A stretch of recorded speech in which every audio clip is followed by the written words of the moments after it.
Hey, Grace family. My name is Heather, and it's such an honor to be with you today and just kind of chat for a second. I have a question for you.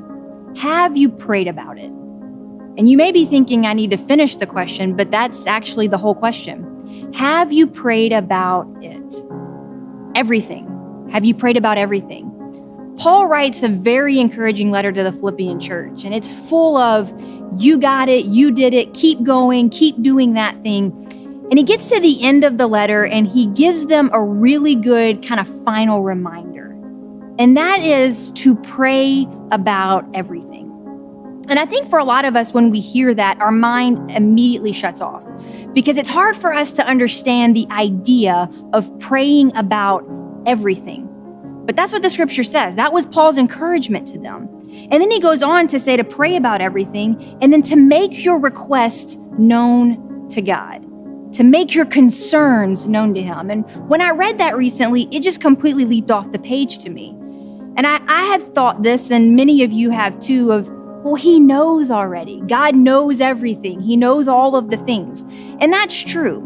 And what the Lord began to speak to me is that prayer is not about letting him know something to make him aware of something. It's about making me aware of my need for him. So when I think about the things that are going on in my life, when I'm anxious about something, when I'm stressed about something, and I pray about it, it's a sense of notice to my mind, my soul, my body that I need God. I need him for this. So he's wrapping up this letter to them, and this was his final encouragement. I want to make a confession to you today. I'm a little bit of a control freak. I like to control my world. Now, don't worry, I'm not going to try to come into your world and control yours, but I like when things are in order and when they're in control and I'm in control of them. And this has been something for my entire life. I was a freshman in high school, starting kind of a new chapter of life, just kind of a new season. And I started having anxiety attacks. And at the time, I didn't know that that's what they were. But as I went and saw a doctor and talked to a doctor, the encouragement that the doctor gave to my parents was, she needs to relax. As she talked to me, she realized that I had my whole life planned out as a freshman in high school. And not that I had a plan, but that I had a plan and it had to go that way. And so what that began to do was create anxiety in my world when things got where I could not control them. And so when I hear something like this, it really speaks to my heart because I find myself there anxious about things.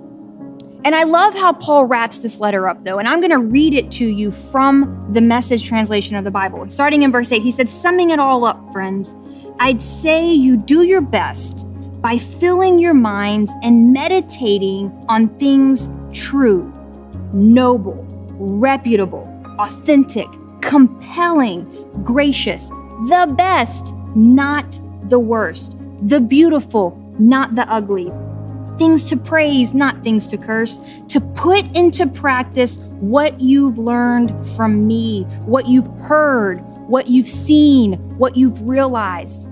What have you realized about God? What have you realized about who he is? Think upon that. Do that. And then God, who makes everything work together, will work you into, and I love how the Message puts this, his most excellent harmonies. God has an orchestra of your life. He's put together a beautiful story, and it's perfect, and it sounds perfect. And even though things may not be perfect, the ending all, the putting up together when we are committed to him is perfect. Salvation is our starting point, but it's not his. So many of us think that when we get saved, that when the angels start rejoicing, God's like, oh, we need a plan, we need a life plan. But that's not how it worked at all.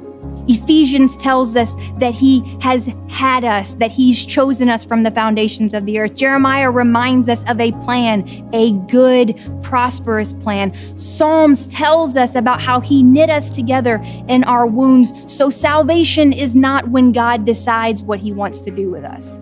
He's already put it together. Salvation is when you decide that you're going to commit to that plan and you're going to do what God has called you to do. So I want to ask you the same question that I asked when we started. Have you prayed about it?